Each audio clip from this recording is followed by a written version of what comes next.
তুই জন্টুর ছেলে মন্টু না? হ ভাই, আমি জন্টু ছেলে মন্টু। সাইকেলের বললে কি করো? না ভাই, সাইকেল দেখে তো পছন্দ হয়েছে। চুরি করবে নাকি? ও না না না, চুরি করবো তো। দেখ সাইকেল পছন্দ হয়েছে না, সাইকেল যদি নিয়ে চালাই দেখি কি বানাই। রোজা রমজানের মাস ভন্ডামি ছাইরা দাও। এই সাইকেল এনে বেড়াই থুয়ে গেছে, বেড়ায় অবশ্যই এত কোনো না কোনো একটা কামে গেছে। সাইকেল রয়েছে না খাই, ভন্ডামি বাদ দাও, চুরি ভাত্রামি বাদ দাও, রোজা রাখো, নামাজ পড়ো। ভাই ভাই ভাই, আমার ভুল হয়ে গেছে গা ভাই। ভাই আমার ভুল হয়ে গেছে গা ভাই। কালকে থেকে আমি না ভাই, রোজা রাখুন ভাই। ভাই আমি নামাজ পড়ুন 5 ওয়াক্ত ভাই। আমি আর কোনদিন চুরি করব না ভাই। আমি আমার চোখ খুলে দিন ভাই একবার খুলে দিন ভাই। 5 ওয়াক্ত নামাজ না হলে আমি নামাজ পড়ব না। যে পাপ করছি সব পাপ জানি তা মুছে যায় গা ভাই। আমি তো আমার মাফ করে দিন ভাই ভাই। হ্যাঁ যা, সামনে আসলে না বন্ধু ভাই, আসলে নামাজ পড়গা। হ্যাঁ আচ্ছা ভাই, আমার চোখ দুটো খুলে দিন একবার ভাই।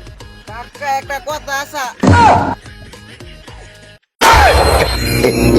কি করে?